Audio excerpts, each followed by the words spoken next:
Good morning, Alton friends and family. Today, if you want to turn with me, we're going to be in Leviticus 19. Yes, I said Leviticus. No, you shouldn't stop watching this video just because that's what you heard. We're going to be in Leviticus 19, starting in verse 9. When you reap the harvest of your land, you shall not reap your field right up to its edge.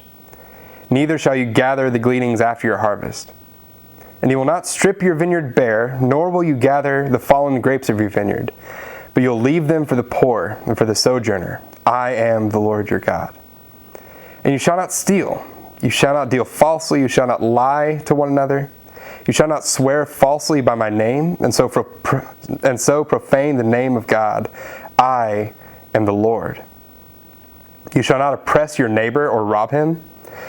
The wages of a hired worker shall not remain with you all night until the morning.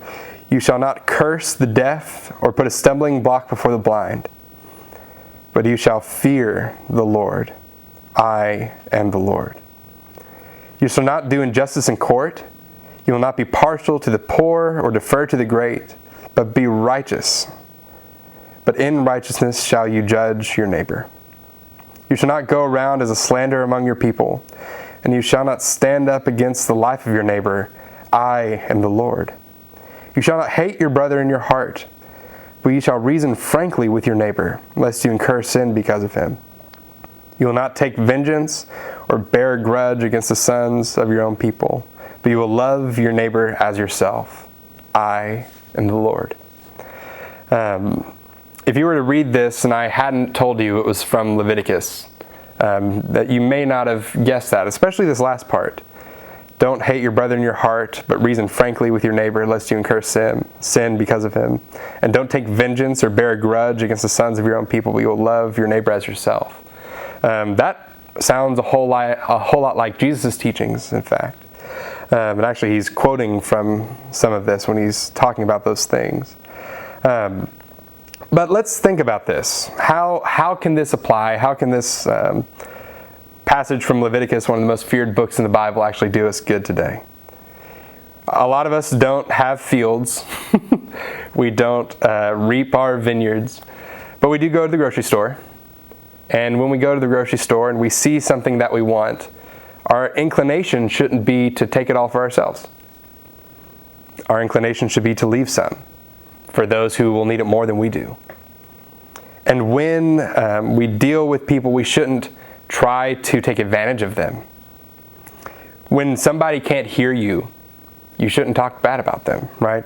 Don't curse the deaf. Don't put a stumbling block before the blind. Don't mistreat people or set people up for failure that can't help themselves. Don't do injustice in court. Don't go around talking bad about people. There's so much here that if we lived by this, our world would look a lot different. Especially in this time, we have people who are getting frustrated at one another, people who are hating their brother or talking bad about them behind their back, or setting people up for failure, trying to hoard everything for themselves. Y'all, that's not who we're called to be. We're called to be a people who love and who not only don't try and hoard too many resources, but to intentionally leave for others. We're supposed to be taking care of people that we don't even know. We're not supposed to curse people who can't hear us. We're not supposed to talk bad about one another. And we're not supposed to hate our brother in our heart. We're supposed to reason frankly with people.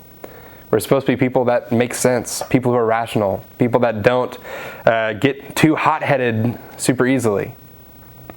Y'all, in Leviticus, God is giving a lot of different laws, which that's probably the one thing that most people do know about this book that they're so afraid of. But really, the goal of this book is to conform the heart of the reader and to conform the heart of Israel to the heart of God. When God has resources, what does He do? He gives them. When God could say all sorts of evil against us, what does He do instead? He blesses us. When God would have every reason for abandoning us and leaving us, He doesn't. But He loves us, and He doesn't bear grudges. We all could do a little better in this, I think. especially in times like this where it seems like the world is crashing down around us. So take a moment, and after this video is done, read through this again and see what kind of things that you can take from this old book of laws. How can it change your life? How can it make you a better person today? How can it conform your heart closer to the heart of God? One thing that points us to this is the rationale for all of these. If you look at the end of verse 10, it says, after it says, you shall leave them for the poor and the sojourner, it says, I am the Lord your God. At the end of verse 12, when it talks about how you shouldn't swear falsely, it says, I am the Lord your God. The reason in verse 14 as to why you shouldn't be cursing the deaf or putting blocks before the blind is because I am the Lord. The reason you shouldn't be a slanderer is because I am the Lord. The reason you shouldn't bear a grudge is because God is who He is. Who God is has an impact on who we are and who we should be. And that's one thing that God is trying to make blaringly obvious as He is telling us all these things. He's reminding us why. We should be who we are because God is who He is. How are you living that out? How can you live that out today?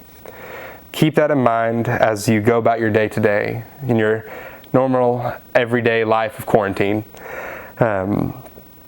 And if you want to subscribe to these videos, if you want to know whenever more content's being put out, we have these Devos every day. We try and put out things to where everyone can stay in touch, to where we're not growing lax in our spiritual lives because we can't come to this building. Y'all, being a Christian and loving the Lord your God is a whole lot more than just showing up to a building. It's about this kind of stuff. It's about who you're becoming. So today, take advantage and become more like God. We'll see y'all tomorrow.